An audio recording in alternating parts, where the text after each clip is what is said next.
Moving on to Chelsea against Villa, which is a 1:30 kickoff on Sunday at Stamford Bridge.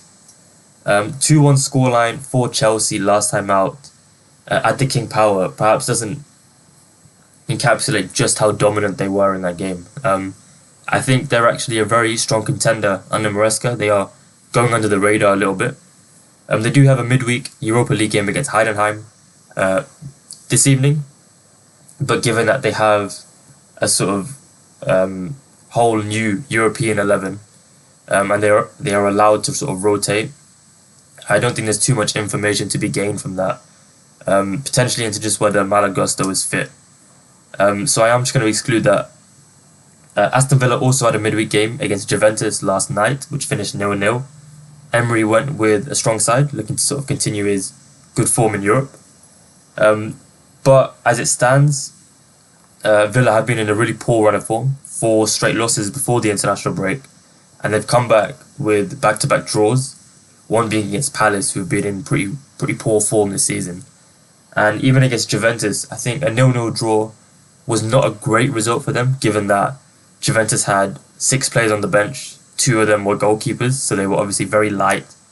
They had a very light squad, they were missing some key players, and Villa couldn't really capitalise on that. Obviously, keeping a clean sheet is good against Juventus on the surface, but I think it's a game that they really should have won.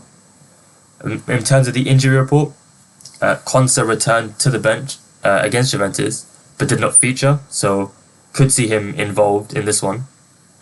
Jacob Rabzi and Amadou Onana are currently the only 2 players listed on the injury report. For Chelsea, Maresca did say that Reece James was the only player injured prior to that Leicester game, which turned out to be not entirely true, as Malagusto also missed out, which led to Fofana playing at right back. But it was sort of revealed that Gusto just missed out due to illness, so would imagine he comes back for this one.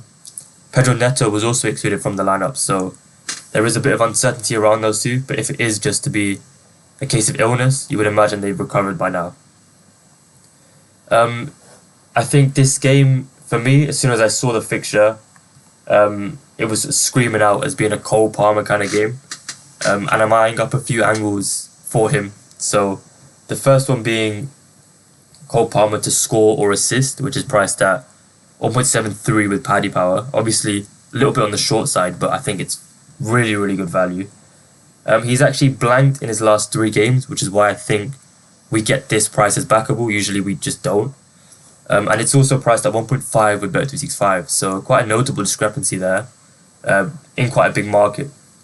Now, the reason I think it's a Cole Palmer game is because, first of all, he's fantastic at home. He sees a massive uptick in involvement. He just sees a lot more of the ball, and he's been able to generate a better output when playing at home. So if you can see 1.03 goal involvements per 90 in the Premier League this season, and that rises slightly to 1.17 when playing at home. But his 2 misses were against Man City and Arsenal, so 2 of the better defensive teams in the league. And this was City at the start of the season. So we can sort of excuse him for that. But it was a similar story for him last season. He saw a massive uptick in shots, goal involvements when playing at Stamford Bridge. And I really back him to sort of break out of his rut, or not really a rut, but his streak of not registering a goal or assist in his last 3. So if we look into the matchup, Villa have obviously failed to win each of their last 6, so it's a good time to face them. They've conceded 11 goals in that time. Clean sheet obviously last time out against Juventus, but did mention sort of injuries they had and it being an away UCL fixture for them. So I think they would be happy with a 0-0 draw in the end. Chelsea are a fully fit squad. They'll be rested midweek, or their main players will be rested midweek, back at home, so I really fancy them to cause Villa problems. They'll also be without Onana. I think here he's doubtful, not completely ruled out, but he didn't even make the bench midweek, so I would imagine he sits out. If I think about his impact against teams like Liverpool and Tottenham, I thought Onana was fantastic in that game from a defensive perspective, crucial for breaking up attacks. He is that important physical presence in the heart of midfield. Obviously, Kamara is back, but I haven't really been convinced by him since he's returned from injury. I think he's lacked that sort of physical aspect that he had when he played alongside Douglas Luiz. And I think if Onana was at his disposal, Emery would have no doubts in choosing him over Kamara for this one. So with that in mind, I think Villa are in a position where they're set to struggle to deal with Cole Palmer, and therefore I like his prospects. As I said, it's a nice buy low spot for him, given that he's blanked in each of his last three. So it's always good to get this sort of, play at backable. This is one of my favourite bets again for the weekend, I would say. You can also grab 3 shots, 1 on target for Cole Palmer at 1.7, which again is a bit short, but it's good value in my opinion.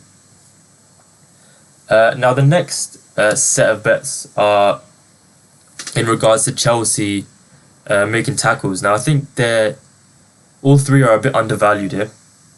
The first one is Malo Gusto, who is priced at even money to make 2 or more tackles with Bet265. And just on the surface, I think that looks a pretty unusual line for a fullback, especially in quite a big game. It's landed in 5 out of 9 this season. He's averaging 2.34 tackles per 90. So obviously averages are above the line, which is ideal. And he draws a good matchup here against likely Morgan Rogers, I would say. I think Villa go for a similar lineup to that which started against Juventus at home. And that saw Morgan Rogers on the right, on the left wing. So that would see him directly up against Malo Gusto, which would be ideal. So that's the first one.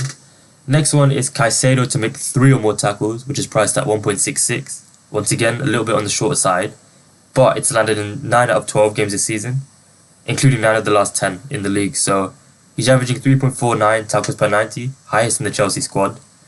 And we'll have to deal with the likes of John McGinn, Leon Bailey, Ollie Watkins, and Morgan Rogers. So again, draws a good matchup. Data looks good. So I can't really understand why he's almost backable for 3 or more tackles given the hit rates.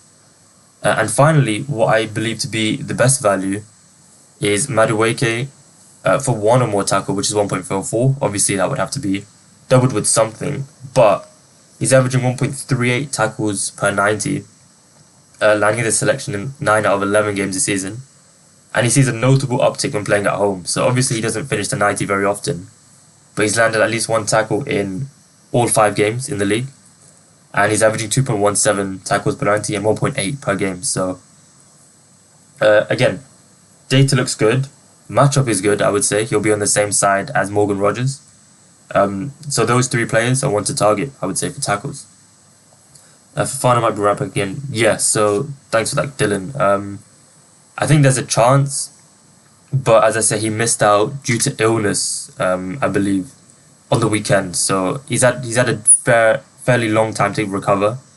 Probably best to wait for the lineups against Heidenheim. If he's on the bench, I would imagine he starts on the weekend. But yeah, that will conclude that game. The next one to